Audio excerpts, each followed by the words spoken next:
کہ اس کے ہونے میں کوئی جھوٹ نہیں ہے، مگر وہ دلیل کہاں سے لائیں گے؟ حقیقت تو یہ ہے کہ انہوں نے جو اولاد تجویز کرنے کی جو بات یہ دعویٰ کر لیا وہ تو جھوٹ ہے۔ اللہ تعالیٰ نے خود جو فرما دیا حضرت عیسیٰ علیہ السلام کی زبان سے کہلوایا، انی عبداللہ، قرآن پاک میں ہے، سورہ مریم میں آیت نمبر 30 میں ہے کہ میں تو اللہ کا بندہ ہوں، بیٹا نہیں ہوں۔ اور جن کو یہ خدا کی بیٹیاں سمجھتے ہیں نا، بل عباد مکرمون، اللہ تعالیٰ فرما رہے ہیں کہ اللہ سورۃ الانبیاء میں آیت نمبر 26 میں وہ تو اللہ تعالیٰ کے مکرم بندے ہیں، فرشتے اللہ تعالیٰ کی عبادت گزار مخلوق ہے، وہ اللہ کے سامنے عاجزی کرتے ہیں اور عبادت گزار مخلوق ہیں، اور وہ خدا کے سامنے خود عاجزی کرتے ہیں، تو وہ کیسے کہہ سکتے ہیں وہ اسی اللہ تعالیٰ ان کی عبادتوں کے ذریعے سے ان کو ترقی درجات عطا فرماتے ہیں، وہ خود دعا کرتے ہیں اللہ ہمیں درجوں میں ترقی عطا فرمائے۔ تو جس طرح کوئی بھی درخت ہے، کوئی پتھر ہے، جن ہے، انسان ہے، جانور ہے، سب اللہ کے محتاج ہے، اسی طرح سے فرشتے بھی اللہ سبحانہ تعالیٰ کے محتاج ہے۔ تو اللہ سبحانہ تعالیٰ یہاں پر فرما رہے ہیں کہ جو تمہاری دلیلیں تھی وہ تو تم جھوٹ بول رہے تھے، سارا کچھ تمہاری تو دلیل ہی اصل سے غلط ہے۔ ما لہم بہ من علم ولا لآبائہم، کہ اللہ تعالیٰ فرما رہے ہیں کہ نہیں ہے ان کے اس بات کا انہیں کوئی علم ہی نہیں ہے، اور نہ ہی ان کے باپ دادا کو تھا۔ بڑی بات ہے جو ان کے منہ سے نکلتی، کبرت کلمۃ تخرج من افواہہم ان یقولون، کہ وہ فرما رہے ہیں کہ وہ محض جھوٹ بکتے ہیں، ان یقولون الا کذبا، کہ وہ محض جھوٹ بکتے ہیں۔ اچھا ایک بات یہاں پر ایک ہے کہ اگر ایک انسان ہوتا ہے، ایک جیسے مفسرین کا ایک شبہ ہے کہ نادانی میں کوئی اگر جرم ہو جائے، ٹھیک ہے، خطا اجتہادی جسے کہتے ہیں، پتہ نہیں چلا، ٹھیک ہے، تو اگر وہ ہو جائے تو قابل معافی ہے، وہ تو اجتہادی خطا، یعنی آپ کو لگا کہ یہ صحیح ہے، آپ نے وہ کام کر لیا، ٹھیک ہے، اب وہ تو قابل معافی ہوتی ہے نا۔ تو وہ مفسرین نے یہ شبہ پیش کیا تھا کہ علم کی وجہ سے جو کچھ لوگ کفریہ الفاظ زبان سے نکالتے ہیں، علم تو نہیں ہے نا ان کو، تو کم علمی کی وجہ سے اگر کسی کی زبان سے کوئی کفریہ الفاظ نکلتے ہیں، اور خدا کو اگر وہ کہہ دے کہ یہ صاحب ولد ہے، ان کے بیٹے ہیں، تو کیوں ان کو عذاب کی وعید دی گئی ہے؟ علم نہیں تھا، کم فہمی کی وجہ سے وہ جان بوجھ کے نہیں کر رہے تھے، ان کی زبان سے کفری الفاظ ایسی زبان سے نکل گئی کہ اللہ تعالیٰ صاحب ولد ہے، اگر ان کو پتا ہوتا تو وہ نہیں کہتے۔ تو یہ کیوں عذاب کی وعید دی گئی ہے ان لوگوں کو؟ تو اس کا جواب فرما رہے ہیں کہ کسی چیز کا علم نہ ہونے کی دو صورتیں ہیں، ٹھیک ہے، یہ بہت اہم بات ہے۔ مفسرین جب کسی قول کے اوپر ذکر کرتے ہیں، کوئی شبہ ظاہر کرتے ہیں، پھر اس کا جواب لکھتے ہیں، تو بہت گہری بات ہوتی ہے۔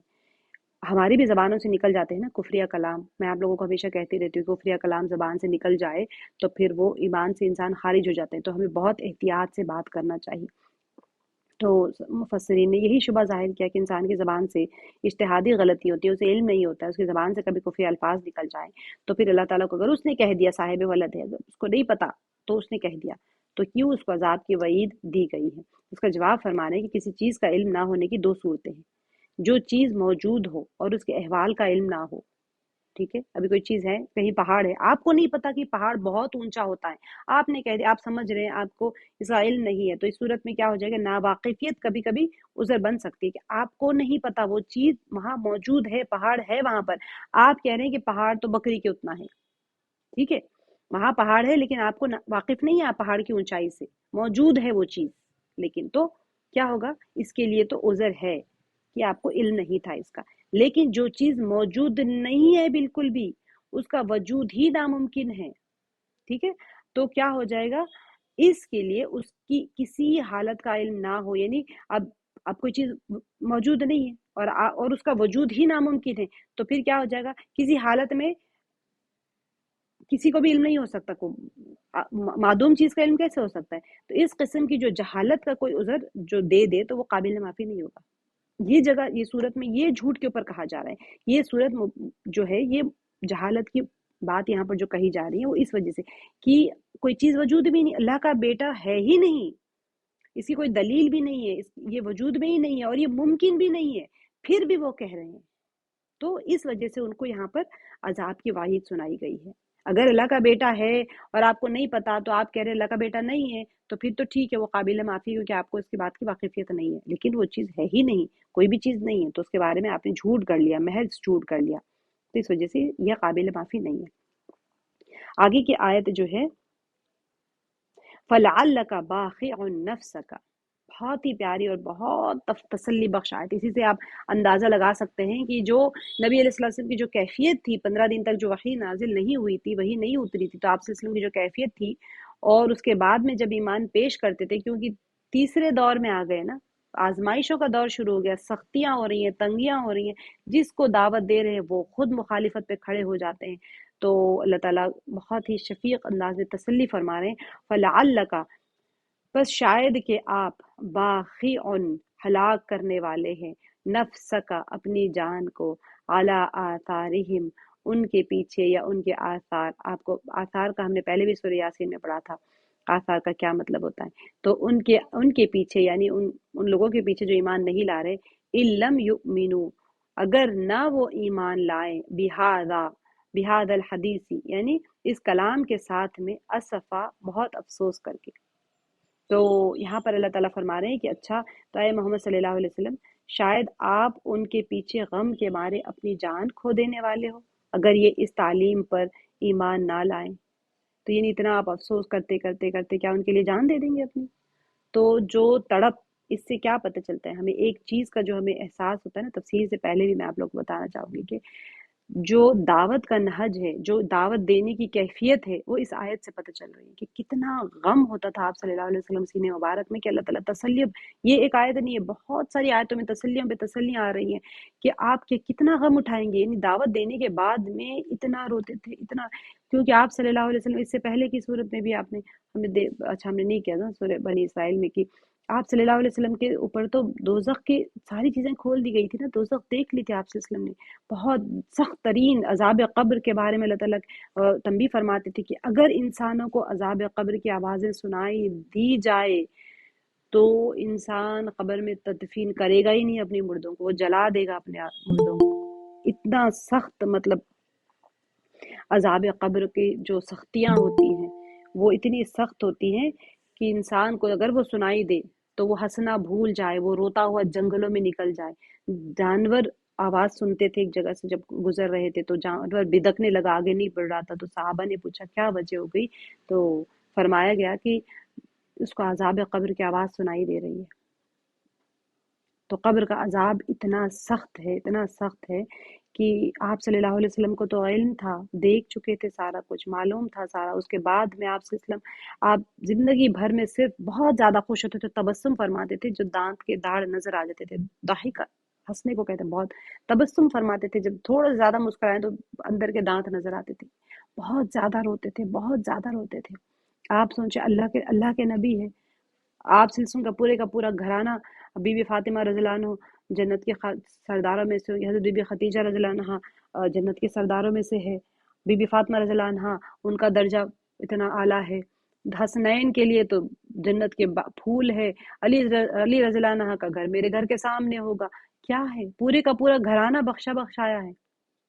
پھر کس کے لیے روتے تھے؟ ہمارے لیے روتے تھے، کیونکہ اللہ کے نبی صلی اللہ علیہ وسلم کو پتہ تھا کہ میری امت بہت کمزور ہے، بہت کم عمر ہے، 60 62 سال، 65 70 ایئرز ان کی زیادہ زیادہ عمریں ہوں گی، جس میں آدھی عمر تو بچپن میں گزر جائے گی، اس کے بعد میں تھوڑی سی عمر رہے گی، پھر بڑھاپا آ جائے گا، ذمہ داریاں اتنی، عبادتوں کے لیے وقت نہیں ہے، گناہ ہر طرف سے، فتنوں کے دور میں، قیامت یا قرب القیامت میں میری امت آنے والی. اتنا زیادہ روتے تھے، اتنا زیادہ روتے تھے. عائشہ رضی اللہ عنہ نے ایک دفعہ دیکھا، آپ فرمانے لگی اتنا دعا میرے لیے بھی دعا فرمائے. وہ اتنا خوش ہو گئی، تو آپ میرے لیے اتنا دعا فرمائے. میں تو ایسی دعا ہر روز اپنی امت کے لیے کرتا ہوں. اتنا روتے تھے کہ سینے مبارک سے ایسی آواز آتی تھی جیسے لگتا تھا کہ یہ ہانڈی پکڑ رہی ہے. اتنا، کبھی کبھی تو بی بی عائشہ رضی اللہ عنہ پیر مبارک کو لگا کے ہاتھ دیکھتی تھی کہ کہیں سجدے میں اللہ کو پیارے تو نہیں ہو گئے. اتنا لمبا لمبا سجدہ ہوتا تھا، اتنا لمبا لمبا قیام ہوتا تھا کہ صحابہ پیچھے کھڑے ہو کے نماز پڑھتے تھے، 2 رکعت میں وہ نہیں پڑھ پاتے تھے، وہ لوٹ جاتے تھے سلام پھیر کے. ساری اتنی لمبی نمازیں، اتنی لمبی لمبی دعائیں، اتنی آنسو، صرف امتیوں کے لیے. اللہ تعالیٰ خود تسلی دے رہے ہیں اس آیت میں، فَلَعَلَّكَ، لعل پہ، بس شاید آپ ہلاکت میں ڈالنے والے. وہ آپ صلی اللہ علیہ وسلم کی موجودگی کا زمانہ تھا جب لوگوں کو دیکھ رہے تھے. ہمیں دیکھیں گے تو کیا حال ہوگا سوچیں. آپ سوچتے کہ ہمیں نہیں دیکھ رہے ہوں گے؟ آپ صلی اللہ علیہ وسلم اپنی قبر اطہر میں زندہ ہیں. اب یہ کیسے ہیں؟ وہ کھاتے کیا ہیں؟ وہ پیتے کیا؟ ہمارا عقیدہ یہ ہے کہ آپ اپنے قبر اطہر میں زندہ ہیں. اللہ تعالیٰ ان کو کھلا رہے ہیں، پلا رہے ہیں، کیسے کر رہے ہیں وہ ہمیں اس کے بارے میں حجت نہیں کرنا، ہمارا عقیدہ تو یہ رکھنا ہے. اسی لیے تو ریاض الجنہ میں نماز پڑھی جاتی ہے. جنت میں کوئی انسان مرا ہوا انسان نہیں رہ سکتا نا جنت میں. جنت میں تو سارے ہی زندہ ہوں گے. تو اس کی بہت بڑی عقائد کی دلیلیں ہیں اس کے اوپر. تو آپ سوچیں، ہمارا سلام پہنچتا ہے، ہمارا درود پہنچتا ہے، ہماری دعائیں پہنچتی ہے، سب کچھ پہنچتا ہے. جواب بھی ہم نہیں سن پاتے، وہ الگ بات ہے. آپ کے نام کے ساتھ آپ کا درود بھیجا جاتا ہے، پہنچایا جاتا ہے. فلاں فلاں نے آپ کے لیے اتنے درود پڑھے ہیں، فلاں فلاں نے یہ کیا ہے، فلاں فلاں نے وہ کیا. تمام نے کیا. گنہگاروں کے اوپر بھی افسوس ہوتا ہے کہ میری امت. نماز کے لیے حکم فرمایا تھا کہ آئے میری آخری وقت 2 حکم فرما رہے تھے، نماز اور غلاموں کے حقوق ادا کرنے کے اوپر زیادہ تاکید فرما رہے تھے. تو سب سے پہلے ہم سے جو چھوٹنے والی چیز تھی وہ نماز ہی تھی. تو اللہ تعالیٰ یہ جو تسلی ہے آیت میں، فَلَعَلَّكَ بَاخِعٌ، لعل کہتے ہیں یہ تمام اور اشفاق یعنی کہ ڈرتے ہوئے چاہنے کے معنی میں آتا ہے، ظاہر کرنے کے لیے آتا ہے. جیسے کہ ایک انسان طمع کہتے ہیں، کوئی خواہش کو ہوتا ہے نا، کھانے کی طمع ہو رہی تھی اس طرح کا. لیکن اس کے معنی توقع اور امید کے ہوتے ہیں. مگر یہ لفظ جب اللہ تعالیٰ اپنے لیے استعمال کرتے ہیں، بہت جگہوں پر آپ دیکھیں گے کہ اللہ تعالیٰ اپنے لیے بھی استعمال کرتے ہیں، تو اس کے معنی میں قطعیت آ جاتی ہے. جہاں پر آئے گا میں آپ کو ضرور بتاؤں گی. میں یہاں پر اس لیے بتا رہی ہوں کہ آپ کو تھوڑا سا ذہن میں ایک جملہ رہ جائے. اللہ تعالیٰ کے حق میں توقع اور اب ہم اندیشے تو نہیں کہہ سکتے ہیں نا. تو یہاں پر اس میں بھی لعل کا تعلق لوگوں سے ہے، یعنی وہ یہ سمجھتے ہیں. اب دیکھیں یہاں پر لعل کا، بس شاید آپ، باخعن، تو اب یہاں کہ با خوف اور عین ہے. البخع جو ہوتا ہے اس کے معنی غم سے اپنے تئیں ہلاک کر ڈالنے کے ہے. اپنے آپ کو کسی بہت سخت غم ہے تو اس سے ایک انسان غم میں ہلاک ہو جاتا ہے نا، اس جگہ لفظ کو کہتے ہیں بقاء، البقع. شاید تم اپنے غم اور غصے میں خود کو ہلاک کر ڈالو. اس میں رنج و غم کے ترک کی ترغیب دی گئی ہے. یہاں پر جو فرمایا جا رہا ہے نا کہ ہلاکت میں ڈالنے والے ہیں جو نفس کا، اپنی جان کو ان لوگوں کے پیچھے آپ کیا ختم کر لیں گے؟ کیا اتنا روئیں گے، اتنا غم کریں گے؟ اس اللہ سبحانہ وتعالیٰ کیسے تسلی دے رہے ہیں، سبحان اللہ. علی آثارہم. اب دیکھیں نفسہ کسے کہتے ہیں؟ نون فا سین ہے. نفسہ، النفس اس کے معنی روح کے آتے ہیں. النفس جو ہے نا اس کے معنی سانس کے بھی ہے. اصل میں تو سانس کے معنی ہے جو منہ اور ناک کے نتھروں کے ذریعے سے بدن کے اندر جاتا ہے اور باہر نکلتا ہے. اور یہ روح کے لیے کیسے ہوتا ہے؟ غذا کی طرح ہوتا ہے. سانس جو ہم لے رہے ہیں نا روح کے غذا کے لیے ہوتا ہے، لیکن روح کی غذا ہے نہیں ہے بے شک، لیکن اس کے انقطاع سے، اس کے رکتے ہی کیا ہو جائے گا؟ اور روح زائل ہو جاتی ہے. بے شک روح کی غذا قرآن پاک ہے، نمازیں ہیں، روزے ہیں، اللہ کے احکامات کو پورا کرنا، یہ تقویت کے لیے ہے، روح کو قوت عطا کرنے کے لیے ہے. لیکن روح کا جو دار و مدار ہے وہ پورے کا پورا سانس پہ ہے. جیسے ہی یہ غذا کی کام کرتا ہے، اگر آپ کی سانس رک گئی تو روح وہاں سے منقطع ہو گئی. اثر کہتے ہیں الف آثار ہی میں نا، آپ دیکھتے ہو نا، ہم کہتے ہیں آثار مبارک، عموماً زندگی میں بھی کہتے ہیں. تو بقیہ جو علامات ہوتے ہیں کسی شے کا حاصل ہونا جو اصل کے وجود پر دلالت کرتی ہو، جیسے نقش ہے یا پھر کوئی قدم یا پھر نقش قدم کہہ لیں، یا پھر کوئی بچی ہوئی چیزیں ہوتی ہیں، بقیہ جو چیزیں ہوتی ہیں تو اس کو کہتے ہیں آثار. تو یہاں پر نفس کا اعلیٰ آثارہم یعنی ان کے جو ان کے پیچھے اگر کہہ دیں یہاں پر، تو ان کے پیچھے آپ ان کے لیے یا ان کے پیچھے اپنے آپ کو ہلاک کر دیں گے. اِن لم یؤمنوا، کہ اگر وہ نہ ایمان لائیں، بِهَذَا الْحَدِيثِ اس بات یعنی یہ قرآن پر، اسفا افسوس کرتے ہوئے. نہیں آپ دیکھیں الف میم نون ہے، یؤمنون کا جو مادہ ہے حمزہ میم نون یا الف میم نون لیں گے ہم یہاں پر. الامن اصل میں عمل کا معنی، اصل میں امن کا جو معنی ہے وہ نفس کے مطمئن ہونے کے ہے. ٹھیک ہے. الایمان جو ہم کہتے ہیں نا، یہ ایک معنی شریعت محمدیہ کے بھی آتے ہیں، اور کبھی ایمان کا لفظ بطور مدح یعنی تعریف کے استعمال ہوتا ہے، اور اس سے حق کی تصدیق کر کے اس کا فرما بردار ہو جانا بھی مراد ہوتا ہے. حق کیا ہے؟ اللہ تعالیٰ کے اوپر ایمان لانا ہم کہتے ہیں نا، تو حق کی تصدیق کر کے اس کا فرما بردار ہو جانا مراد ہے. آپ سوچیں، ہم کہتے ہیں ہم ایمان والے ہیں، لیکن ہم تو لغوی اس کی جو معنی ہے اس کے اوپر بھی نہیں اتر رہے. ایمان کا مطلب ہی ہم بھول گئے نا. ایمان ہے کیا چیز؟ ایمان تو اصل میں کیا ہے؟ حق کی تصدیق کرتے ہوئے اس کا فرمانبردار ہو جانا. اور یہ چیز جو تصدیق ہے یہ کیسی ہے؟ تصدیق ہے بالقلب ہے، دل سے اقرار کرنا ہے، اور باللسان ہے، دل سے تصدیق کرنا ہے، زبان سے اقرار بھی کرنا ہے، اور عمل بالجوارح ہے. آپ اعمال کرنا ہے اپنے جوارح یعنی ہاتھ پیر سے، جو بھی اس سے ہے، اس سے یہ چیز حاصل ہوتی ہے ایمان. اب ہم اس ایمان کے ڈیفینیشن میں کیا فٹ ہو رہے ہیں یا نہیں ہو رہے ہیں؟ اگر نہیں ہو رہے ہیں تو پھر ہم اب سوچ لیں ہم کون سے ایمان والے ہیں. ایمان اس تصدیق کو کہتے ہیں جس سے اطمینان قلب حاصل ہو جائے اور تردد ختم ہو جائے. تردد کہتے ہیں کوئی چیز کے جو انسان کے اندر ارتداد آتا ہے، جو شک شبے آتے ہیں، وہ ختم ہو جائے. کیا ہمارا جو دل ہے، ہمارا قلب ہے، اس سے مطمئن ہو گیا ہے ہمارے ایمان سے کسی چیز کو بھی لے کے؟ اگر ہمارے دل میں شک و شبہات ہے تو پھر ہم سوچ لیں ہمارا ایمان کس معیار پہ کھڑا ہوا ہے. الحدیث جو ہے نا یہاں پر ہا دال اور ثا اس کا روٹ ورڈ ہے. کل یعنی الحدوث کسی ایسی چیز کا وجود میں آنا جو پہلے نہیں تھا. حادثہ اسی لیے کہتے ہیں. آپ لوگ کو یاد رہنے کے لیے بہت آسان ہو جائے نا. حادثہ یعنی کہ پہلے نہیں تھی، ایک دم سے کوئی چیز رونما ہو گئی تو ہم کہتے ہیں ارے حادثہ ہو گیا. اردو میں بھی کہتے ہیں نا، عربی میں بھی ایسے ہی کہتے ہیں، لیکن صرف ہم حادثہ سین سے کہتے ہیں، لیکن عربی میں تا ہوتا ہے. تا میں نے آپ لوگ کو پہلے ہی بتایا تھا.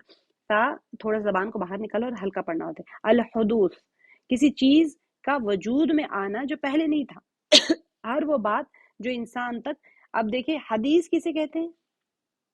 ہر وہ بات، حدیث کی تو خیر اصطلاحی تشریح الگ ہے کتب حدیث میں، لیکن ہر وہ بات جو انسان تک سماع یعنی سننے سے یا وحی کے ذریعے سے پہنچے. نبی علیہ السلام کے پاس میں آتی ہے، ہمارے پاس وحی نہیں آتی، نبی علیہ السلام کے پاس میں آتی تھی، وحی کے ذریعے سے یا سماع کے ذریعے سے پہنچے، اسے حدیث کہا جاتا ہے. عام کیا ہو جاتا ہے اس سے؟ وہ خواب میں ہو چاہے پھر حالت بیداری ہو، ساری چیزیں نبی علیہ السلام کے انبیاؤں کے ساتھ میں ہوتے ہیں، اس کو حدیث کہتے ہیں. اور حدیث کے بہت سارے اصطلاحی معنی ہوتے ہیں، میں آپ کو بعد میں بتاؤں گی. اب یا کوئی کلام کو بھی حدیث کہتے ہیں، یا پھر بات کو بھی حدیث کہتے ہیں. حادثہ مصیبت یعنی اس کی جمع حوادث ہوتی ہے. کوئی ایک دم سے اچانک سے کوئی، ہم کہتے ہیں کوئی خوشی کی بات پہ ہم حادثہ نہیں کہتے نا، کوئی مصیبت جو اچانک سے رونما ہو جاتی ہے ہم اس کو حادثہ کہتے ہیں. اور حوادث بھی اس کی جمع آپ کو آئے گا بھی بار بار قرآن پاک میں حادث کے معنی بھی آئیں گے. تو کیا فرما رہے ہیں یہاں پر کہ وہ ایمان لائیں، کہ آپ ان کے پیچھے اپنی جان کو ان کے پیچھے اگر وہ ایمان نہ لائیں تو اس بات پر، یعنی یہاں پر یہ حدیث سے کیا مراد ہے؟ بہاد الحدیث سے مراد قرآن ہے. یہاں پر یہ کچھ بات ہے یا کلام ہے، وہ کلام اللہ کا کلام ہے. اسی لیے قرآن حدیث کیوں کہا گیا؟ حدیث کے دوسرے معنی میں بات بھی آتی ہے، کلام بھی آتا ہے. تو کلام کس کا ہے؟ یہ کلام اللہ ہے، اللہ کا کلام ہے. تو حدیث اسی لیے کہا گیا. اسفا یعنی افسوس کرتے ہوئے. اب دیکھیں اسفا کا روٹ ورڈ ہے الف سین فا.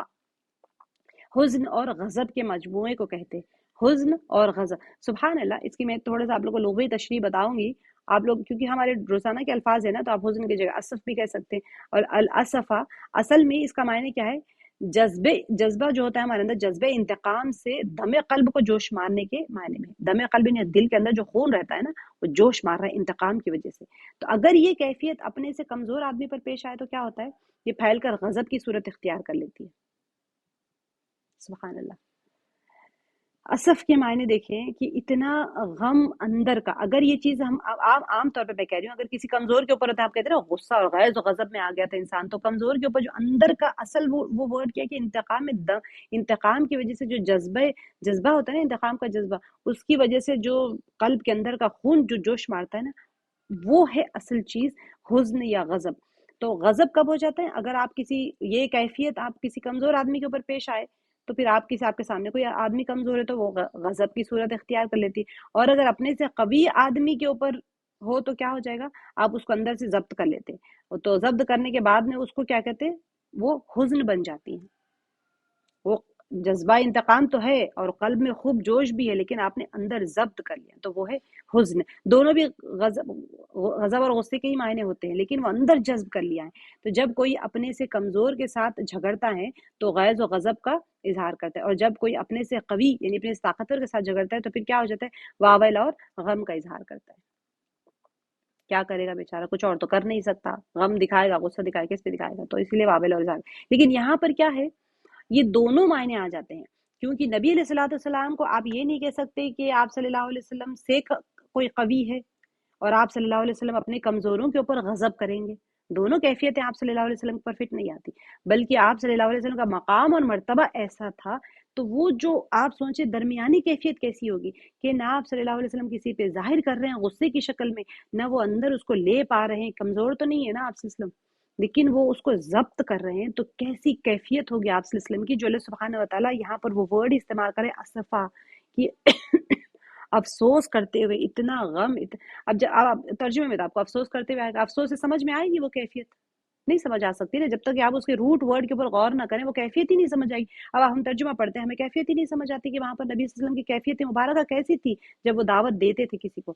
تو حضور صلی اللہ علیہ وسلم کو تسلی دے کر اللہ تعالیٰ فرما رہے ہیں کہ آپ علیہ الصلوۃ والسلام لوگوں کو شرک میں مبتلا دیکھ کر ہر وقت سمجھانے کی ان کو کوشش کرتے تھے. جب آپ صلی اللہ علیہ وسلم کی تبلیغ کا ان پر کوئی اثر نہیں ہوتا تو آپ صلی اللہ علیہ وسلم کو سخت صدمہ پہنچتا. ٹھیک ہے، بعض اوقات کیا ہوتا تھا، آپ اس صدمے سے نڈھال ہو جاتے. سوچے وہ کیفیت اب آپ کو سمجھ میں آئی اسفا کی. اب سوچیے جب آپ یہ آیت پڑھیں گے تو کیسی محبت آپ صلی اللہ علیہ وسلم کے لیے آپ کے دل میں آئے گی، جو اللہ تعالیٰ خود بے چین ہو کہ آپ صلی اللہ علیہ وسلم کو تسلیاں فرما رہے ہیں آپ کی بے چینی کے اوپر کہ آپ صلی اللہ علیہ وسلم ایسے نہ غم کھائیں کہ آپ اتنا ضبط کر رہے ہیں، نہ آپ غصہ کر سک رہے ہیں، نہ کسی کمزور اور قوی کے تو یہاں بات ہی نہیں ہے. وہ دونوں کیفیتیں آ گئی ہیں، جملہ ہو گئی، ایک دل میں جمع ہو گئی. کیا اللہ تعالیٰ خود تسلی فرما رہے ہیں کہ فَلَعَلَّكَ بَاخِعٌ نَفْسَكَ عَلَىٰ آثَارِهِمْ إِن لَّمْ يُؤْمِنُوا بِهَٰذَا الْحَدِيثِ أَسَفًا. شاید آپ ان کے پیچھے اپنا گلا گھونٹ لیں اس بات پر افسوس کرتے ہوئے کہ یہ لوگ قرآن پر ایمان کیوں نہیں لاتے. کیونکہ اب دیکھیں جو لوگ دعوت دے رہے ہوتے ہیں، آپ کے دل کی کیفیت کیسی ہونی چاہیے. اگر آپ کسی کو کہیں کہ بھئی میں قرآن سن رہی ہوں، تفسیر سن رہی ہوں، تم بھی آ کے سن لو، اب وہ کہتے ہیں نہیں بھی ہمارے پاس تو ٹائم نہیں ہے. تو ہماری کیفیت کیسی ہونی چاہیے، ہمارا دل میں کیا کیفیت، یہ دعوت کا طریقہ ہے، یہ وہ کیفیت کا ہے جب وہ اندر سے اتنا غم تو ہو ہمیں کہ میں جو چیز کا فائدہ اٹھا رہی ہوں اللہ وہ بھی جڑ جائے، وہ بھی اپنے کلام اللہ کے کلام کو سن لے. میں یہ نہیں کہہ رہی کہ میری کلاس ایک تیری کلاس ہے، کسی قرآن سے جڑنے کی بات کر رہی ہوں کہ ہم قرآن سے جب کوئی بندہ نہیں جڑ رہا ہے تو ہمارے دل میں اتنا غم تو ہو. اصفا کے درجے کا تو نہیں جا سکتے ہم نبی صلی اللہ علیہ وسلم کا مقام اور مرتبہ، لیکن کم سے کم وہ درجے کا تو ہمارے اندر کڑن آ جائے کہ ہمیں اللہ تعالیٰ تو نہیں کہیں گے بے شک، لیکن یہ آیت ہماری بھی تسلی کے لیے ہو جائے کہ کیا ہم تہجد میں اٹھ کے ہم روتے ہیں کسی کے غم میں، ہمیں تو ہمارا یہ غم کافی ہو جاتا ہے. تو یہ جو اللہ سبحانہ وتعالیٰ چاہ رہے ہیں کہ اب کوئی نبی نہیں آئے گا، اب ہر امتی کے سر کے اوپر کاندھوں کے اوپر نبوت والا کام دے دیا گیا ہے کہ اب تم نے ہی سب کو دعوت دینا ہے، تم نے ہی سب کو میرے کلام سے جوڑنا ہے. ہر گھر میں ہر دل میں قرآن بسنا شروع ہو جائے، ہر کسی کے اعمال اور جواہر جو ہوتے ہیں اس سے قرآنی آیات ظاہر ہونا شروع ہو جائے، اللہ کے احکامات جاری ہونا شروع ہو جائے، تو کم سے کم ہمارے اندر اتنا غم تو آ جائے. حضور علیہ الصلوۃ والسلام مشرکین کی جو ان کی جو شرک پر وہ جو ہردرمی کرتے تھے نا، پھر ان کی جو جہنم رسیدگی پر ان کو جو پکڑ آئے گی اس کے اوپر آپ صلی اللہ علیہ وسلم کو جو کیفیت ہوتی تھی، تو اللہ سبحانہ وتعالیٰ فرماتے تھے کہ جو آپ صلی اللہ علیہ وسلم کی دلی کیفیت ہوتی تھی، یہ لوگ کا کیا ہوگا، یہ لوگ کا کیا ہوگا. تو اللہ تعالیٰ فرماتے ہیں ان کو تسلی دینے کے لیے، سورہ بقرہ کی آیت ہم نے پڑھ لی تھی، وَلَا تَسْأَلُوا عَنْ أَصْحَابِ الْجَحِيمِ، آپ سے دوزخ کے جو دوزخ میں جانے والے ہیں، اہل دوزخ ہے، ان کے متعلق آپ سے کوئی بھی باس پرس نہیں ہوگی، آپ سے ان لوگوں کے بارے میں سوال نہیں کیا جائے گا کہ وہ کیوں دوزخ میں چلے گئے، اور بلکہ خود ان سے جو دریافت کیا جائے گا نا، ما سلککم فی سقر کی سورہ مدثر میں آیا ہے کہ تم جہنم میں کس وجہ سے آئے. تو اللہ تعالیٰ نے حضور صلی اللہ علیہ وسلم سے فرمایا کہ بلغ ما انزل الیک من ربک، سورہ مائدہ کی آیت ہے کہ آپ اپنا فریضہ تبلیغ ادا کرتے رہیں جہاں تک راہ راست پر لانے کا تعلق ہے. انک لا تہدی من احببت ولکن اللہ یہدی من یشاء، سورہ قصص کی آیت ہے کہ آپ اپنی پسند کے مطابق کسی کو ہدایت نہیں دے سکتے، بلکہ اللہ جس کو چاہے ہدایت دے دے. کسی کو اللہ تعالیٰ منزل مقصود تک پہنچا دیتا ہے. آپ کا کام نہیں ہے کہ کسی کے بارے میں اتنا غم اٹھائے، آپ کا کام تو ہے بس بات پہنچا دینا. اللہ تعالیٰ کا کام ہے یہ جو کچھ بھی اللہ تعالیٰ ہدایت دینے والے ہیں، اللہ تعالیٰ راہ راست پہ لانے والے، ہمارا کام ہے بات پہنچا دینا. لیکن آپ دیکھیں یہ آیت کا مطلب یہ نہیں کہ ہمارا کام تو بات پہنچا دینا ہے، ہم نے پہنچا دی، ایسے نہیں. آپ صلی اللہ علیہ وسلم کی کیفیت مبارکہ کو بھی ہمیں یاد رکھنا چاہیے، وہ اصفا والی کیفیت کو یاد رکھیں، لفظ کو جب یاد رکھیں گے تو کیفیت بھی یاد رہے گی. آگے کی آیت ایک آیت کر لے کے ہم ختم کر لیتے ہیں, مجھے ٹائم نہیں پتا کتنا ہو رہا ہے. انا جعلنا ما علی الارض, بے شک ہم نے بنایا, یعنی انا بے شک, جعلنا ہم نے بنایا, ما جو, اعلی پر, زمین, زمین علی الارض یعنی زمین پر, زینتن خوش, جو کچھ بھی ہے وہ خوبصورتی, لہا اس کے لیے, لنبلوہم تاکہ ہم آزمائیں ان کو, ایہم ان میں سے, احسن عملا زیادہ اچھے ہیں عمل میں. دیکھیں